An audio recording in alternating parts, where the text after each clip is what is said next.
मैंने पहली बार इसी प्लेटफॉर्म पे परफॉर्म किया था और आज मैं दोबारा भी भैया की वजह से यहाँ पे आ गई। तो कुछ ख्याल है मेरे जो आप सब तक मैं पहुँचाना चाहूँगी। उम्मीद करती हूँ आपको पसंद आएगा और आप कहीं ना कहीं रिलेट भी करोगे शायद। तो मैंने लिखा है कि काला लिबास रंगीन मिजाज, काला लिबास रंगीन मिजाज, कुछ कुल्फत में उलझी कुछ हसरतें नापाक, कुछ ज़िद्दी सी आदतें, कुछ बेबुनियाद चाहतें, थोड़ी मंजिल की फ़िक्र, थोड़ा बेफिक्री का असर, ये सूरत कुछ भोली सी, थोड़ी ज़िद्दी, थोड़ी टेढ़ी सी, हर्फ मुनासिब वो मुसीबत जो बयां होकर भी गुमनाम है, जो जाने हर कोई और जान कर भी अनजान है, संग बहती हुई हवाओं में नशे सी कुछ घुलती,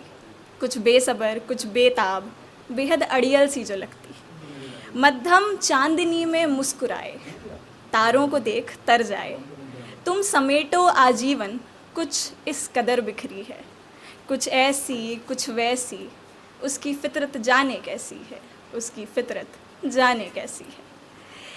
आगे मैंने कुछ, जैसे सबने यहाँ पर वन साइडेड लव के बारे में सुनाया ही है मैक्सिमम लोगों ने,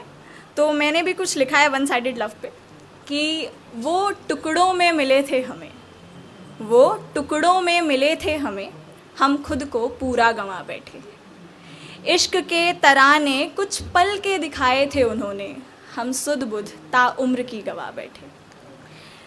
बहुत कुछ हारा है हमने इस दिले महफिल में, वो समझाने से भी क्या समझेंगे, जो टटोलते रह गए सौदे की अगली बाजी, हम उनके दाव में अपना दिल लगा बैठे, हम उनके दाव में अपना दिल लगा बैठे।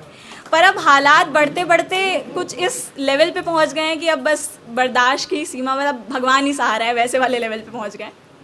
तो उस पर मैंने लिखा है कि बेहद संगीन हैं अब हालात दिल के, बेहद संगीन हैं अब हालात दिल के, इसे नुक्सत अदा से हम बतलाएंगे, तुम बेवफा नहीं मजबूर थे, सब्र रखो हम सबको बताएंगे। और गौर फरमाइएगा कि तुम बेवफा नहीं मजबूर थे, सब्र रखो हम सबको बताएंगे, और मिलना किसी रोज़ हमसे उसी मज़ार पर, चादर साथ हम फिर से चढ़ाएंगे, मुकम्मल हो जाए दुआ शायद इस दफ़ा, हम अल्लाह से बस अपनी दोस्ती फरमाएंगे, हम अल्लाह से बस अपनी दोस्ती फरमाएंगे। फिर अब साथ आए, कुछ ऐसा हुआ कि नज़रें मिली, फिर उसके बाद अलग हो गए, मतलब मोस्टली ब्रेकअप का जो फेज़ होता है, उसके बाद जब इंसान मिलता है तो एक हिचक होती है दोनों के मन में कहीं ना कहीं। तो वो ब्रेकअप का जो एक सीन है वो बयां करते हुए मैंने लिखा है कि वो फिर टकराया हमसे उसी मोड़ पर, हम फिर नज़रें ना फेर पाए, वो फिर टकराया हमसे उसी मोड़ पर, हम फिर नज़रें ना फेर पाए, लफ्ज़ हिचकिचाए थोड़ा, कदम भी थे लड़खड़ाए, जालिम इन निगाहों पर हम पहरा न लगा पाए, कमीज़ उसने वही डाली थी जब पहली मुलाकात पर बन ठन कर आया था, कमीज़ उसने वही डाली थी जब पहली मुलाकात पर बन ठन कर आया था। खैर इसे महज इत्तेफाक करार हम आगे बढ़े ही थे कि कम वक्त दुपट्टा जा अटका उस घड़ी में जो हमने उसके जन्मदिन पर दिलवाया था, कि कम वक्त दुपट्टा जा अटका उस घड़ी में जो हमने उसके जन्मदिन पर दिलवाया था। खैर सवाल जवाब हम करते भी क्या,